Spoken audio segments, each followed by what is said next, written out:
띄워주시면 좋을 것 같습니다. 우리 한번 읽어보도록 하겠습니다. 문 45 1계명은 제가 질문을 하면 우리 성도님들은 큰 소리로 답을 하세요.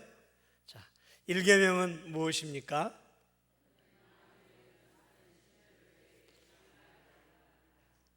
일계명이 요구하는 것은 무엇입니까?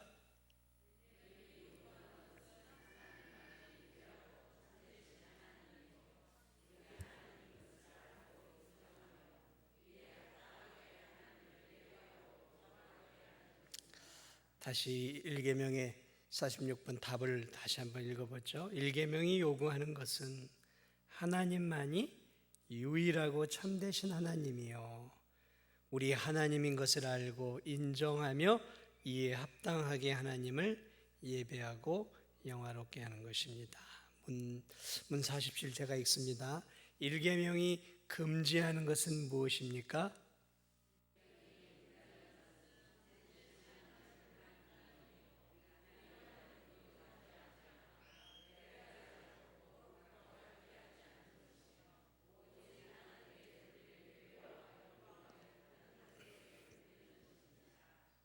일계명이 금지하는 것은 다른 우상과 신을 섬기지 않고 하나님께 돌릴 예배와 영광을 다른 것에 돌리지 않는 것이죠.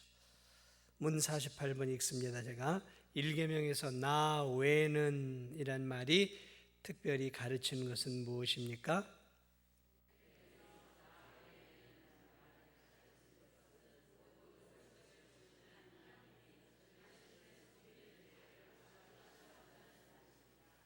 하나님은 성도들이 하나님 외에 다른 신을 섬기는 것을 무척이나 싫어하신다라는 말입니다.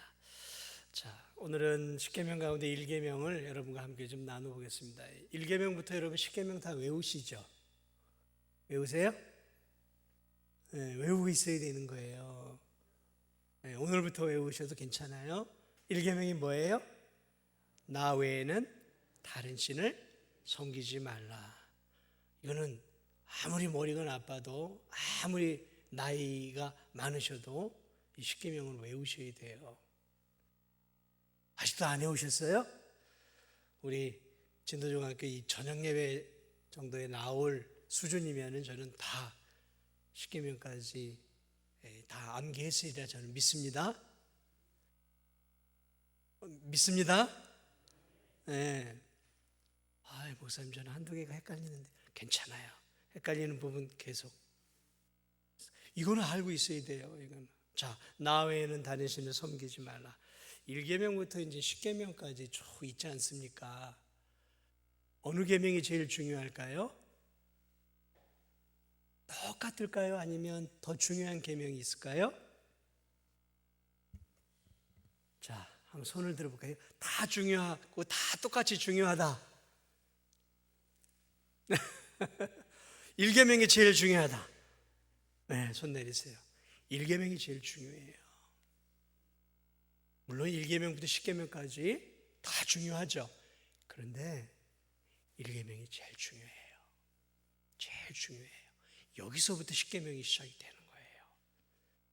그 다음 중요한 계명은요? 그 다음 중요한 계명은 몇 계명일까요?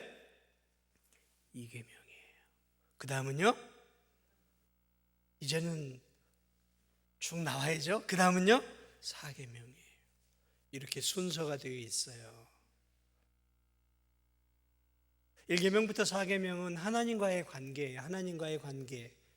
그래서 하나님과의 관계 속에서 제일 중요한 것은 나 외에 다른 신을 나만 섬기라는 거죠. 하나님만 섬기라는 거예요. 이게 신앙의 출발이에요. 여호와 하나님을 하나님으로 알고 이 하나님만을 섬기는 것으로부터 신앙은 출발하는 거예요. 그리고 이제 구체적으로 4계명까지 하나님을 어떻게 섬기는지에 대해서 구체적으로. 그 다음에 5계명부터 10계명은 인간관계.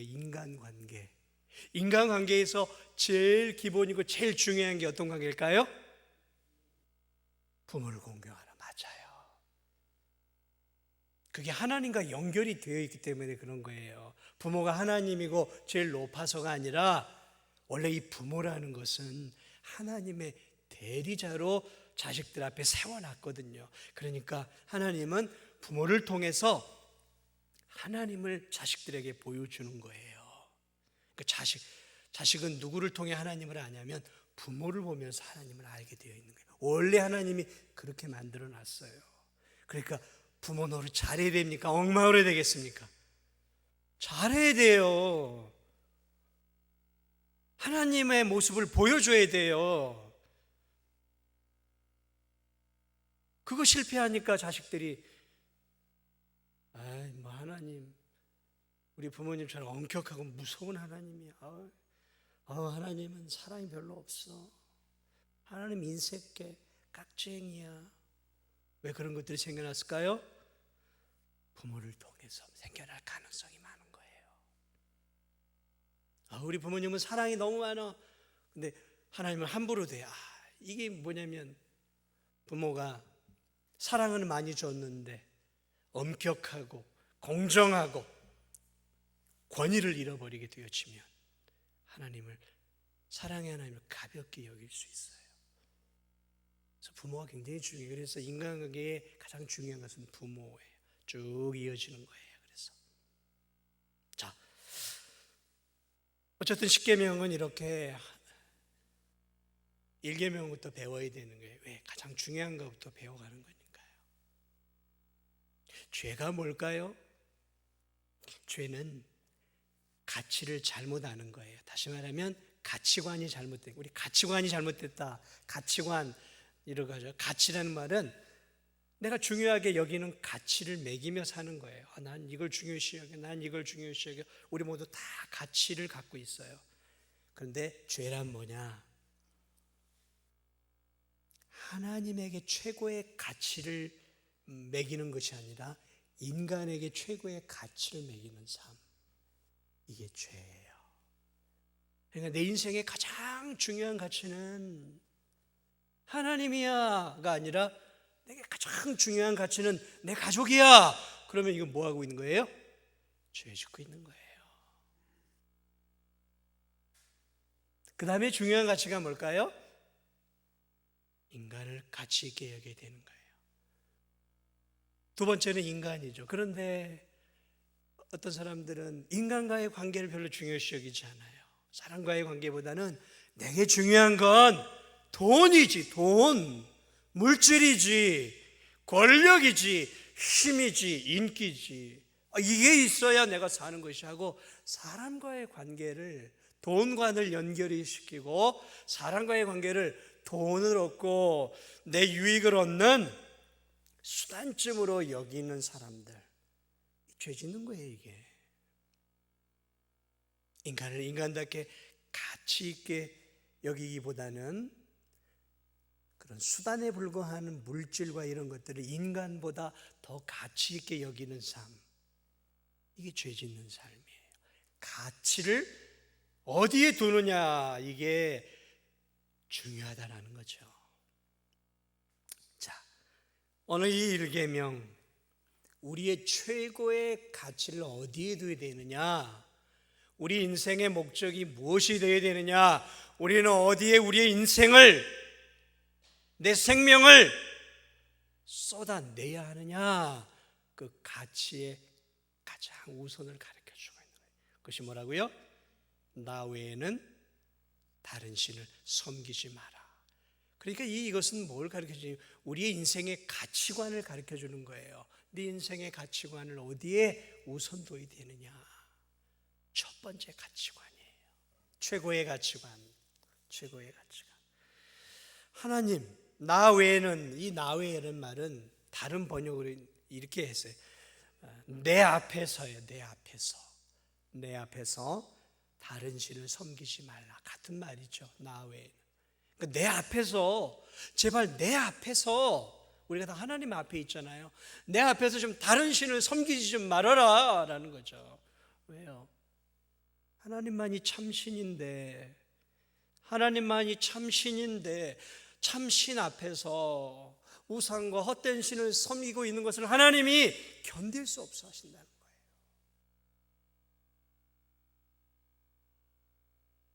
너의 최고의 가치는 뭐냐라는 거예요. 네가 네 인생에서 가장 가치 있게 생각하는 게 뭐냐? 자식이냐? 배우자냐? 부모냐? 돈이냐? 아니다.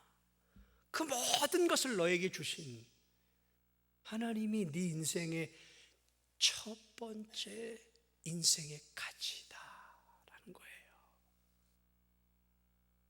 그러므로 여러분, 이러한 가치를 가지려면 하나님에 대해서 알아야 돼요.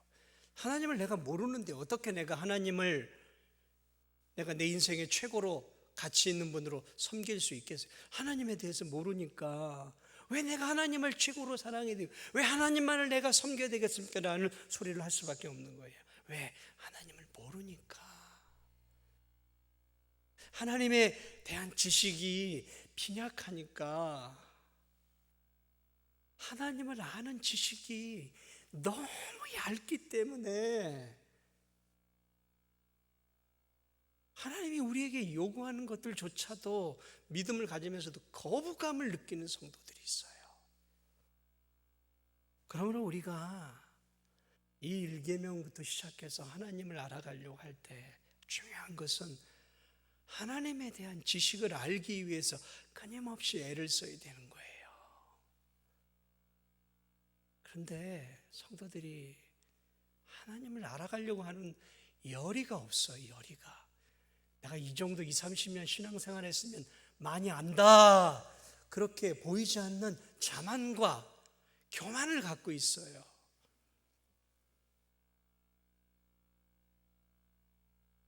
배우자가 있는 분들, 내 아내, 내 남편 다 이해했습니까? 이해가 되세요? 십수년을 살아도 이해가 안 되는 게 있죠. 해가 가도 모르는 게 있어요. 그 마음을 모를 때가 있어요. 여러분, 한 사람을 수십 년간 같이 한 이불 속에서 먹고 수많은 대화를 나눠도요, 한 인간의 마음 깊은 곳에 있는 깊은 물과 같은 한 인간의 마음을 다 이해할 수 없어요. 그러니까 맨날 부부싸움 하는 거 아니겠어요? 늙어서도 부부싸움 하잖아요. 왜요? 마음이 안 맞아. 마음이 서로 마음이 달라. 부부간도 좀 알려고 힘쓰세요. 더 밥만 먹고 한 이불에 있고 그저 좀 대화 나눈다고 알아가는 거 아니에요. 더 노력해야 돼요. 더 노력해야 돼요. 하물며 그 깊이와 끝을 알 수 없는 하나님을 우리가 30년, 40년 신앙생활에도 고작 얼마나 알겠냔 말이죠. 겸손해야 돼요, 우리가. 그리고 하나님을 알기 위해 날마다 힘을 써야 되는 거예요. 그게 우리가 행복해지는 비결이고 그게 우리가 사는 길이에요. 이 정도면 그게 굉장히 위험한 신앙인이에요. 내가 이 정도면 굉장히 위험한 신앙인이에요. 하나님, 나는 아직도 하나님에 대해 아무것도 모르는 자입니다라고 고백하는 게 그게 진짜 성도고 그게 진짜 하나님을 아는 성도의 모습이에요. 뭐 예배, 주일 오전 예배 한번 드리면 내가 되고 그 정도 내가 성경 말씀 또 설교 말씀 들으면 한 주 넉넉히 버텨. 그렇습니까? 내가 주일 오전 오후 저녁까지만 예배 탁 드려 한 주 넉넉하게 버텨나갈 수 있겠어요? 그 정도 하나님 아는 지식 갖고는 어림없어요. 어림없어요. 절박한 마음으로 우리가 하나님을 알아가야 돼요.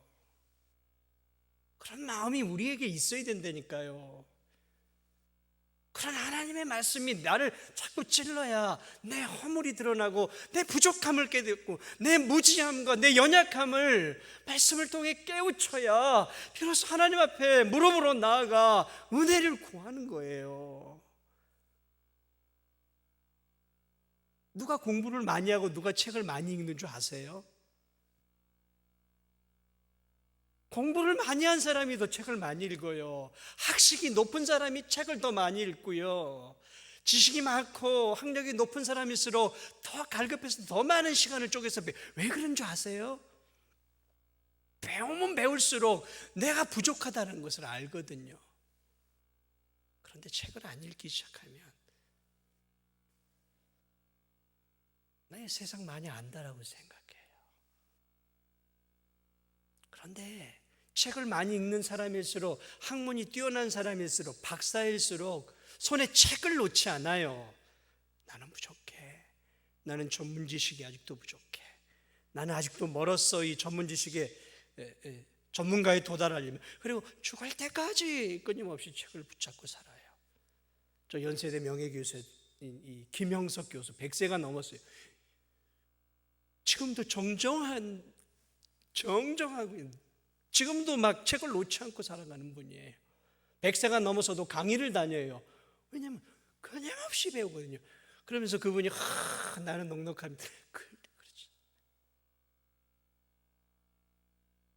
하나님을 알아가는 성도들도 그래요. 직분을 받아가면 받아갈수록 더 하나님을 알기 위해 힘써야 돼요.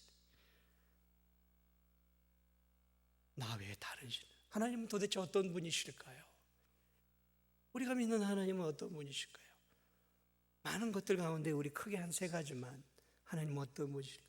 하나님은 전지하신 분이, 다 아시는 분이에요. 다 아시는 분. 전지하다라고 말하죠. 과거를 알고 현재를 알고 미래를 알고 이미 존재하고 계셨던 창조주 하나님, 영원하신 하나님이시죠. 모든 걸 알고 계셔요. 모든 것. 우리가 그걸 기억하고 살아야 돼요. 다 알고 계신 하나님, 나를 보고 계신 하나님, 그 하나님 앞에 내 행동, 내 마음에 씀씀이 하나까지도 감출 수 없다는 것 다 알고 계시는 거예요.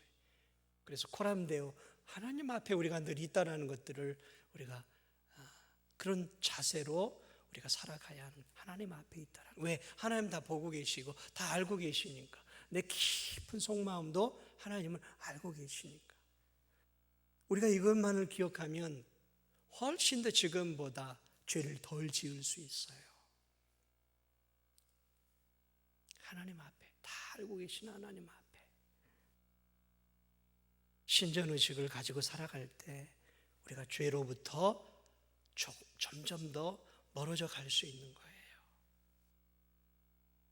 하나님이 다 알고 있다는 사실을 알기에 우리가 기쁨으로 하나님께 나아가 기도하고 통곡하고 또 내 마음의 깊은 것들을 토해낼 수 있어요. 왜? 나를 다 알고 계시니까. 내 상한 마음, 답답한 내 마음, 누구에게 말할 수 없는 부끄럽고 수치스러운 내 삶, 이런 것들을 다 알고 계신 하나님이시기 때문에 부끄럽지 않아요. 다 하나님께 고해도. 근데 사람에게는 아니잖아요. 사람은 내 깊은 마음속 몰라요. 내 깊은 과거 모른단 말이죠. 그런 것까지 다 드러낼 수는 없잖아요. 제가 깊은 속에 있는 것까지 다 드러내면 여러분이 저를 좋아하겠습니까? 다 얘기 못해요. 저도 숨기고 살아야 돼요. 그래야 조금이나마 제가 존중도 받고 존경도 받을 수 있는 거 아니겠습니까? 다 속에 있는 거 다 까발리면 내놓을 게 없단 말이에요. 저도. 그래서 저 자신을 포장하고 어느 정도 사는 거예요. 그러나 우리는 하나님 앞에 포장할 필요 없잖아요. 다 알고 계시니까. 내 민낯과 내 속을 다 아시니까 마음껏 기도할 수 있는 거예요. 부르짖어 기도할 수 있는 거예요. 내 속에 있는 것들을 다 토해낼 수 있단 말이죠. 전지하신 하나님, 다 보고 계시고 다 알고 계시고 나를 다 꿰뚫고 계시는 그 하나님, 그것을 우리가 알아야 돼요. 그 하나님. 또 하나는 전능하신 하나님이에요. 전능하신 하나님, 모르시는 게 없는 하나님, 다 알고 계시고 모든 것들을 다 행할 수 있는 능력의 하나님, 못하시는 것이 없는 능력의 하나님. 이 전능의 하나님이라는 것은 우리가 자꾸 왜곡하고 있어요. 뭐든지 다 할 수 있을 거라. 아니요, 하나님도 못하시는 거 꽤 있어요. 하나님 못하시는 게 뭐가 있을까요? 거짓말 못하셔요. 하나님 거짓말 못하십니다. 절대로 거짓말 못하셔요. 또 뭘 못하실까요? 약속을 파기하는 일들, 그거 못하셔요. 왜? 하나님은 약속을 지키시는 하나님이란 말이죠. 하나님의 성품에 반대되는 일은 못하세요. 또한 하나님은 논리적으로 이 세상을 만드셨고 논리적인 하나님이시기 때문에 하나님은 못하시는 거 있어요. 뭘 못하시냐면 네모난 동그라미를 못 만드세요. 네모난 동그라미, 이해가 되세요? 동그라미는 동그란 거예요. 네모나지 않아요. 그렇게 모순되는 일을 하지 않으신다는 거예요. 동그란 세모도 못 만드셔요. 하나님은 논리적인 하나님이세요. 충돌하는, 자기의 논리가 충돌하는 그런 하나님이 아니시라는 거예요.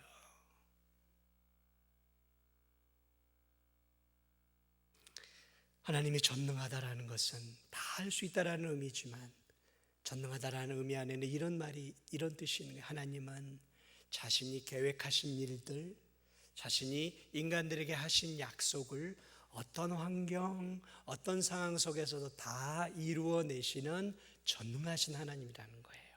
우리는 누구에게 신실하게 약속을 해도 천재지변이 일어나거나 내가 병이 나거나 내가 큰 어려움이 닥치면 약속을 지키고 싶어도 약속을 지킬 수가 없어요.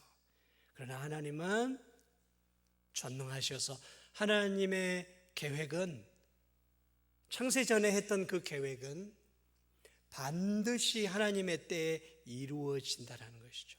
하나님이 우리를 위해 약속하신 성경의 약속들은 어떤 일이 일어나더라도, 천재지변이 일어나든 세상에 그 어떤 일들이 일어나도 하나님이 우리를 위해 행하신 약속은 반드시 전능하시기 때문에 지키신다는 거예요. 완성하신다는 거죠.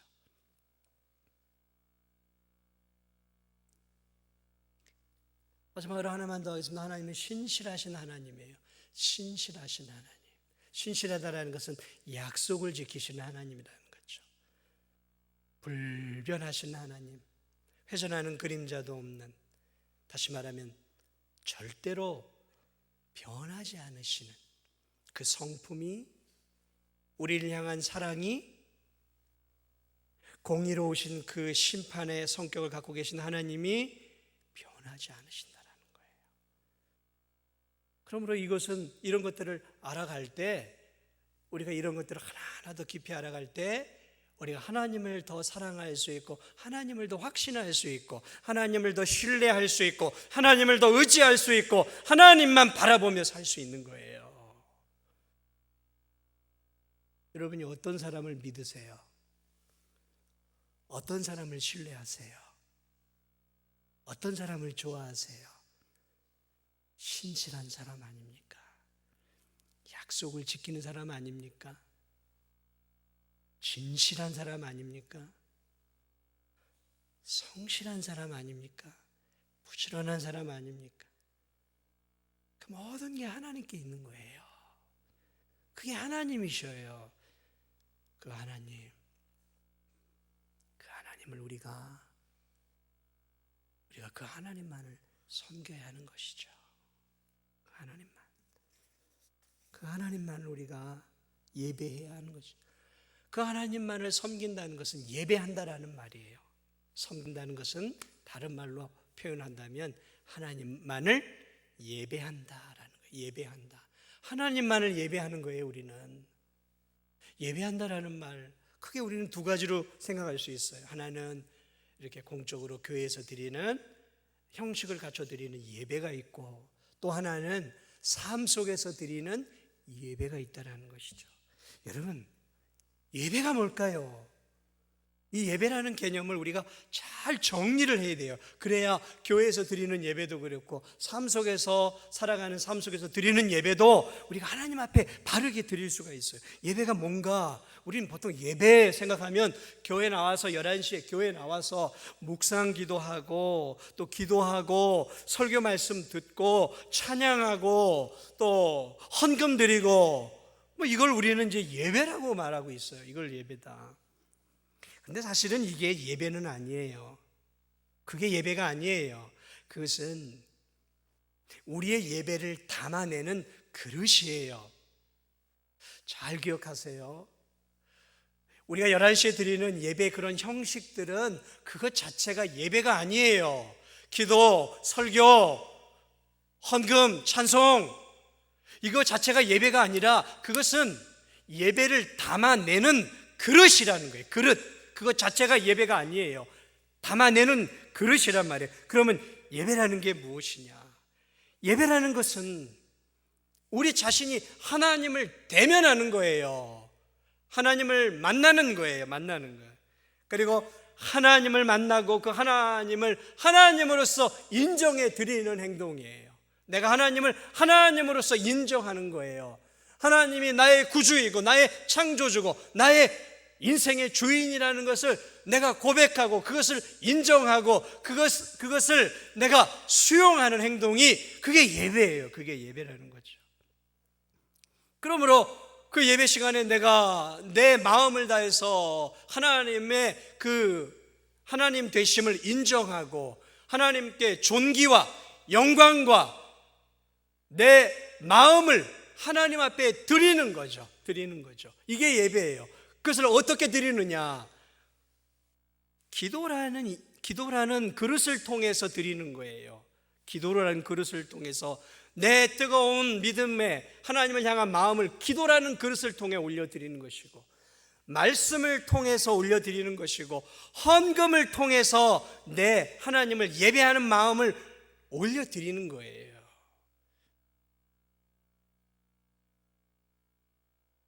그렇기 때문에 교회 바깥에서도 예배가 가능한 거예요. 하나님이 우리에게 주신 이 주일 예배도 형식을 갖춰 하나님을 하나님 되심으로 인정하고 하나님께 영광과 존귀를 예배 가운데 11시 예배 가운데 올려드릴 수 있는 것이죠.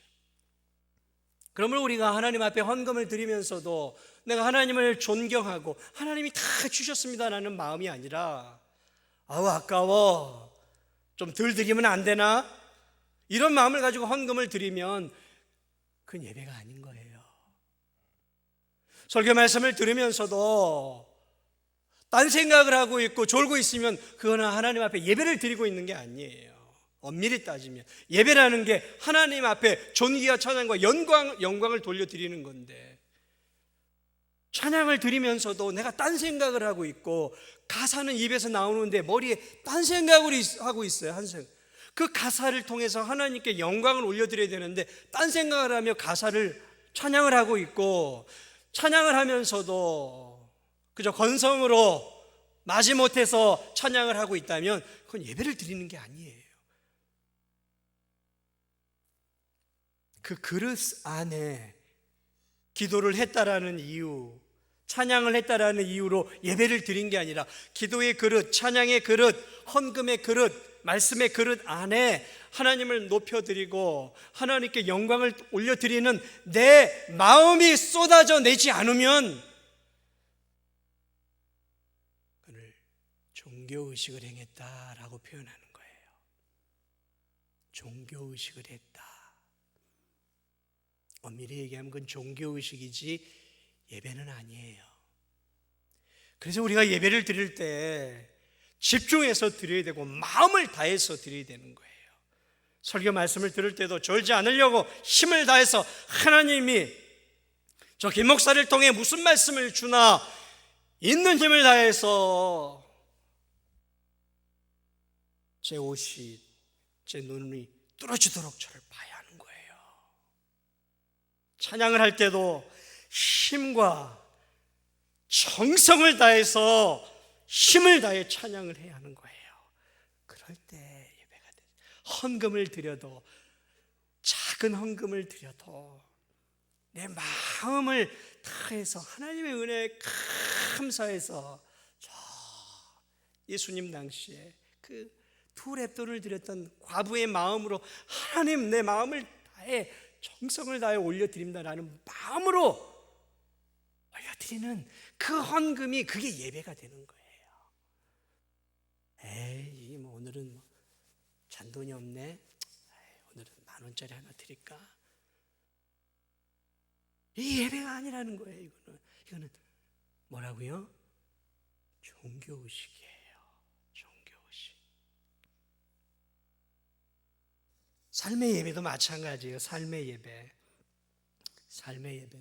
어디서든 예배가 되는 거죠. 삶 속에서 운전을 하면서도 예배를 드릴 수 있고, 걸어가면서도 예배를 드릴 수 있고, 일을 하면서도 예배를 드릴 수 있고, 설거지를 하면서도 예배를 드릴 수 있고, 무엇을 하든지 예배를 드릴 수 있어요. 무엇을 하면서도 내 마음이 하나님을 향해 열려 있고, 하나님을 소망하고 하나님을 바라보면서 그 하나님의 은혜에 감격하고 그 하나님의 놀라운 은혜를 기대하면서 내 마음이 무엇을 하든지 하나님께 향해 있고 그 하나님을 향한 뜨거운 사랑으로 내가 하나님을 바라보면서 그 은혜를 사모하면서 하나님께 존귀와 영광을 돌려드리는 삶을 살아가고 있다면 그걸 우린 예배라고 말할 수 있는 거예요.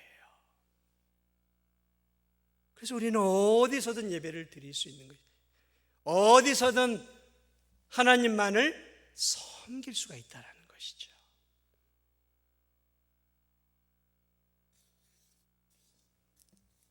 사랑하는 여러분, 왜 하나님만 우리가 예배해야 되겠습니까? 세상에 많은 신들이 있잖아요. 많은 신들이 있는데 왜 우리가 하나님께만 예배를 드려야 됩니까? 하나님이 독선적이어서요? 질투가 많아서 다른 많은 신들 가운데서 야 나만 섬겨 하는 그러한 이기적인 하나님이어서요? 아니에요. 하나님이 우리에게 나만 섬기라고 하는 것은 내가 진도중앙교회 성도 너희들을 내가 창조하지 않았느냐? 내가 주인이다. 내가 너를 만든, 너를 나와 같이 만든 창조주가 나다.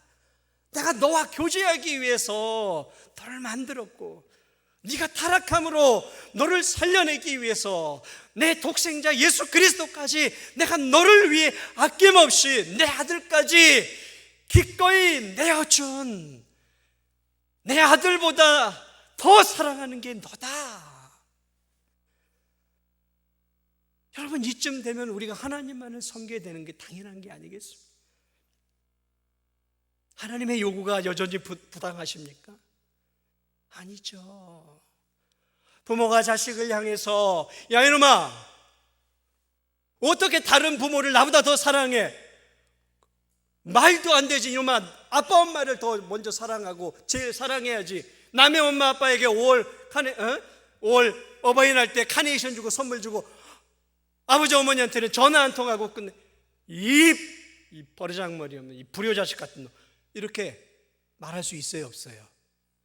부모라면, 자식을 제대로 키워낸 부모라면 자식이 자기 부모는 전화 한 통으로 어버이날을 끝내고 다른 부모에게 카네이션도 주고 선물도 주고 용돈을 주면, 만약에 제 아들이 그랬으면 제가 허허 그래 그럴 수 있지, 제가 이러면 제 바보 아니겠어요? 제가 제 아들에게 받아야 될 존귀와 제 아들에게 받아야 될 존중과 사랑을 그럼 빼앗긴 거예요. 당연하게 저는 제 자식들에게 야, 어느 부모보다도 엄마 아빠를 더 사랑하고 더 잘해줘야 되는 게 맞는 거다라고 이야기하는 거예요. 하나님도 우리에게 그것을 요구하실 수 있는 권리가 있는 분이라는 것이죠. 그렇습니다. 우리 누굴 더 사랑하고 있어요? 우린 누굴 더 사랑하고 있습니까? 아유 목사님, 하나님 가장 사랑하죠. 여러분, 오늘날의 바알은, 오늘날의 아세라는 그런 이런 형상이 아니에요. 제가 계속 누누이 이야기하지만 그런 형상이 아니에요. 오늘날의 바알과 아세라는 풍요예요. 풍요. 물질이란 말이죠. 다산, 쾌락, 타락한 성, 이런 거란 말이에요. 세상 즐거움, 이것을 하나님보다 더 사랑하고 거기에 마음을 쏟고 거기에 내 시간을 보내고 그렇게 살아가는 것이 하나님 외에 다른 신을 예배하고 다른 신을 섬기는 거예요. 오늘날 마귀는 아주 교묘하게 역사합니다. 우리로 하여금 속게 만들어요. 우리로 하여금 하나님을 잘 섬기고 있는 것처럼, 하나님 믿고 예수님 믿고 교회 나와서 예배 드리고 내가 하나님만 섬기지 라고 착각하게 우리를 만들어요. 아니에요. 오늘날 마귀는 바알과 아세라를 우리 개개인에게 다 던져놨어요. 다 던져놨어요. 어떤 사람은 취미, 어떤 사람은 음악, 어떤 사람은 스포츠, 어떤 사람은 일, 이런 거에 더 빠져 있어요. 어떤 유명한 축구 선수가 인터뷰를 하면서 그런 고백을 했어요. 자신의 인생을 쭉 돌아보면서 이런 고백을 하더라고요. 믿지 않는 사람이었는지 믿는 사람이었는지 잘 모르겠어요. 그런데 그 말을 들으면서 제 마음이 씁쓸해요. 이렇게 얘기했어요. 축구는 제 인생의 전부입니다. 축구가 없었다면 제 인생은 의미가 없었을 것입니다. 축구는 제 삶의 전부였습니다. 물론 한평생 축구 선수로 살았으니까 어느 정도 이해는 돼요. 그런데 가만히 생각해, 축구가 자신의 인생의 전부이고, 축구가 자신의 삶의 의미이고, 축구가 자기 자신을 존재하게 해주는 삶의 원동력이고 힘이었다.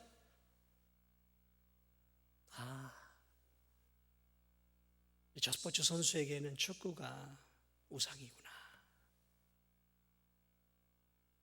여러분의 삶의 의미는 무엇입니까? 바꿔 말하면 무엇이 여러분의 인생의 전부입니까? 무엇이 여러분의 삶의 의미입니까? 무엇이 여러분으로 하여금 이 진도 땅에서 열심히 일을 하고 돈을 벌고 그것으로 먹고 사는 삶을 누리게 하는 내 인생의 참된 목적과 의미는 무엇이냐는 것이죠. 우리 뭐라고 고백해야 될까요? 하나님이 제 인생의 전부이었습니다. 하나님이 제 삶의 의미입니다. 하나님이 빠진 삶, 그것은 저에게 상상할 수 없는, 예수 그리스도가 없는 삶, 그것은 제가 상상할 수 없는, 마치 저 사막에 오아시스가 없는 삶과 같은 것이죠. 저에게는 그렇게 우리가 고백해야 되지 않겠습니까? 그렇습니다. 또 내일부터 한 주 우리가 살아가요. 우리 누구를 사랑하고 누구를 섬기고 누구를 위해 살아야 하겠습니까? 하나님이에요. 하나님이에요. 하나님입니다. 우리 이 사실을 잊지 않았으면 좋겠어요.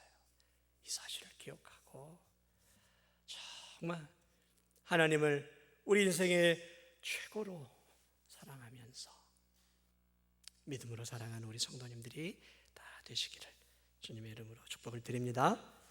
우리 찬송가 200